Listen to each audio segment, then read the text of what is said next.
Halo sahabat fisika, jumpa lagi bersama saya 50. Bagaimana kabarnya? Di video kali ini saya mengajak teman-teman untuk mengenal lebih jauh mengenai besaran vektor. Dan jangan lupa tekan tombol subscribe untuk mendukung setiap video pembelajaran selanjutnya yang akan saya buat. Ingat, fisikawan muda, mantap jiwa!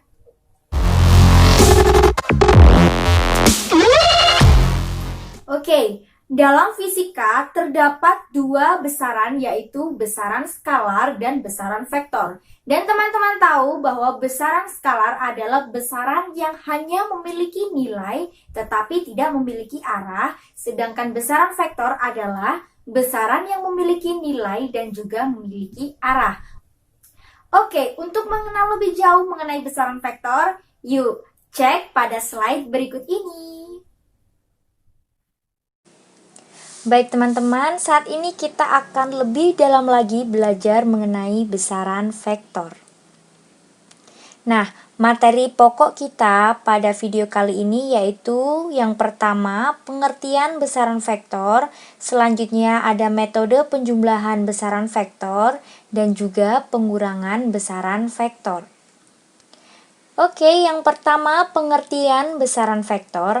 Nah, besaran vektor adalah besaran yang memiliki nilai dan juga arah. Berbeda dengan besaran skalar ya teman-teman. Kalau besaran skalar adalah besaran yang tidak memiliki arah. Oke, sebuah vektor digambarkan sebagai sebuah ruas garis berarah yang mempunyai titik tangkap atau titik pangkal sebagai tempat permulaan vektor itu bekerja. Selanjutnya, panjang garis menunjukkan nilai vektor dan arah panah menunjukkan arah vektor itu bekerja. Garis yang melalui vektor tersebut dinamakan garis kerja. Penulisan sebuah vektor dapat berupa huruf tegak yang dicetak tebal, huruf miring dengan panah di atasnya, atau juga dapat ditulis dalam garis mutlak. Seperti ini contohnya. Untuk contoh vektor dengan huruf tegak dicetak tebal seperti ini, kemudian huruf miring dengan panah di atasnya, kemudian ditulis dalam garis mutlak seperti ini teman-teman. Masih pada pengertian besaran vektor, pada bidang datar, vektor mempunyai dua komponen yaitu sumbu X dan sumbu Y. Kalau pada bidang 3 dimensi maka terdapat sumbu X, Y, dan Z.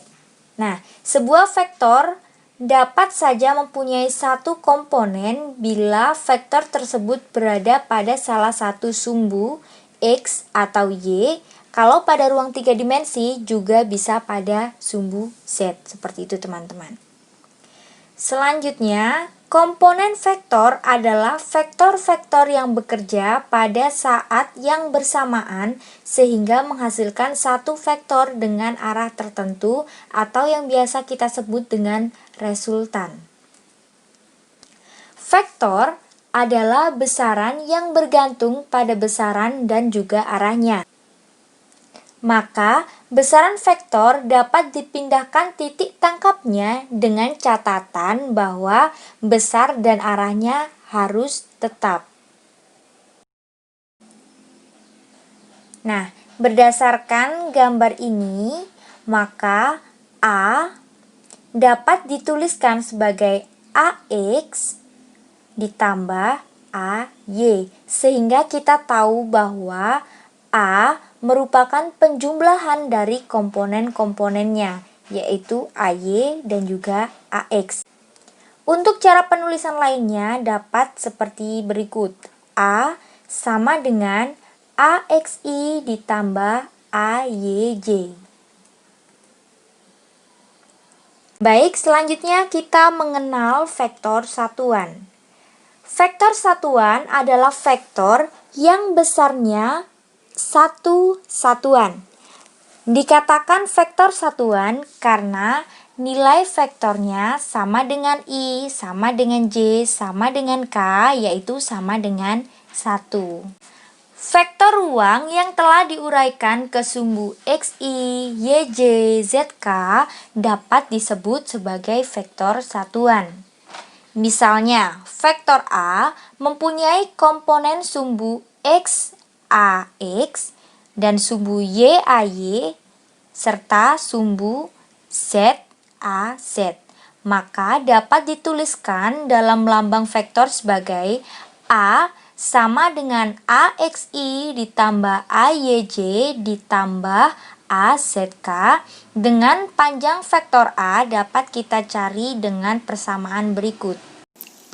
A sama dengan akar dari AX kuadrat ditambah AY kuadrat ditambah AZ kuadrat.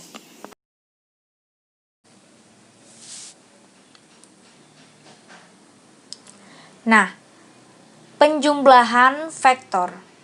Menjumlahkan vektor itu berarti kita mencari resultan dari beberapa vektor tersebut. Pada vektor yang segaris, untuk menjumlahkan kedua vektornya, maka kita secara langsung dapat menjumlahkan kedua vektornya. Misal,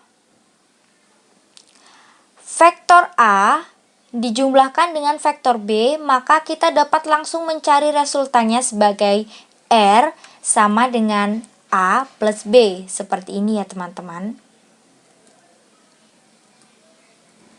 Jika vektor yang dijumlahkan memiliki pangkal yang sama tetapi arahnya berbeda sehingga membentuk sebuah sudut, maka kita peroleh resultannya dengan cara jajar genjang. Nah, cara melukiskan jumlah dua buah vektor dengan metode jajar genjang sebagai berikut. Yang pertama, titik pangkal A dan B dibuat berimpit dengan memindahkan titik pangkal A ke titik pangkal B atau sebaliknya. Kemudian, buat jajaran genjang dengan A dan B sebagai sisi-sisinya. Seperti ini teman-teman, ini merupakan sisi B dan ini sama dengan sisi A. Selanjutnya, tarik diagonal dari titik pangkal, maka A plus B sama dengan R adalah diagonal jajar genjang. Seperti ini. Tarik diagonal dari pangkal menuju titik di sebelah sini, teman-teman.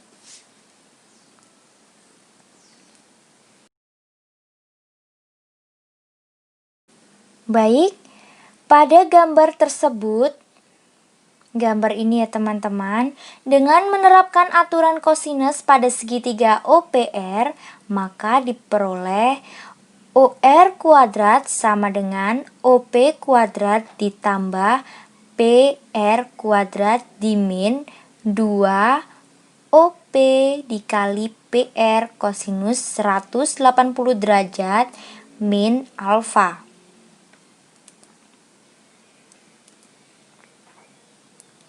Maka diperoleh OR kuadrat sama dengan OP kuadrat ditambah PR kuadrat dimin 2 OP dikali PR kosinus alfa. Karena kita ketahui bahwa OP sama dengan A, PR sama dengan B, dan OR sama dengan R atau resultan, maka dapat kita tuliskan menjadi R kuadrat sama dengan B kuadrat ditambah A kuadrat ditambah 2AB kosinus alfa, atau dapat kita tuliskan R sama dengan akar dari A kuadrat ditambah B kuadrat ditambah 2AB kosinus theta. Sebuah vektor mempunyai besar dan arah. Jadi, setelah mengetahui besarnya, kita perlu menentukan arah dan resultan vektor tersebut. Arah R dapat ditentukan oleh sudut R dan A atau R dan B. Misalnya, sudut theta merupakan sudut yang dibentuk R dan A, maka dengan menggunakan aturan kosinus segitiga OPR akan diperoleh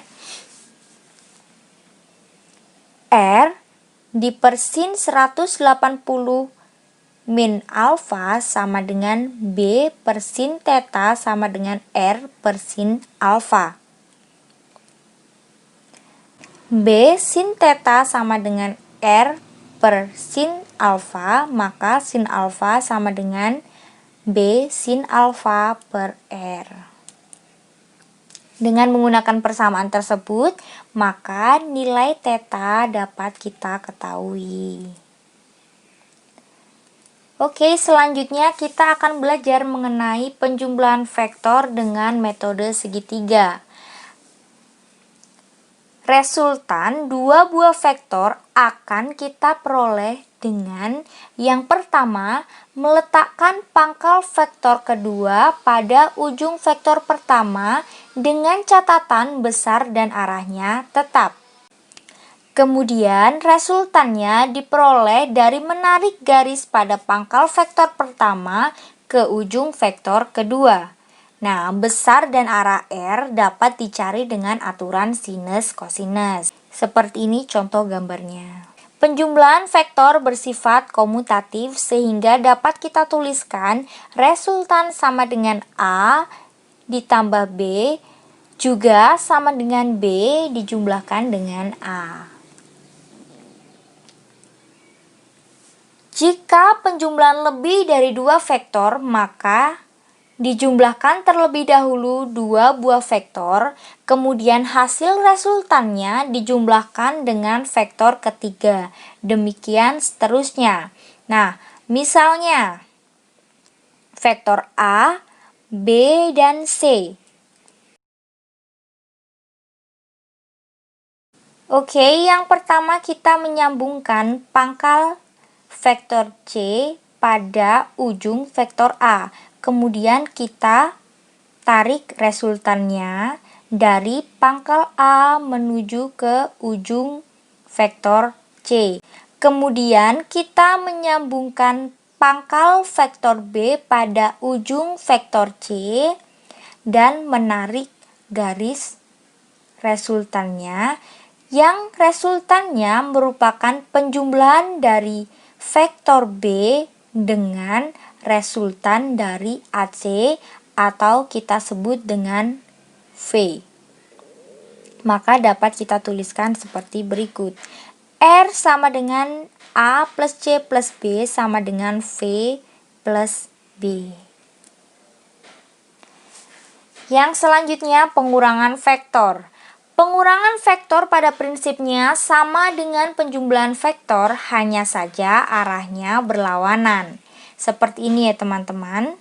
Nah, karena prinsipnya sama, maka kita dapat tulis resultan sama dengan B dijumlahkan dengan minus B. Dengan minus B adalah vektor yang sama dengan B, tetapi arahnya berlawanan. Baik, sekian video pembelajaran yang saya buat. Semoga bermanfaat untuk kita semua. Dan jika teman-teman suka atau merasa terbantu dengan video yang saya buat, jangan lupa tekan tombol like dan juga subscribe serta bunyikan loncengnya untuk mendapatkan notifikasi lebih lanjut dari video saya berikutnya. Dan jangan lupa share ke teman-teman kalian, mungkin saja dibutuhkan. Maaf jika ada salah kata. Ingat, fisikawan muda, mantap jiwa.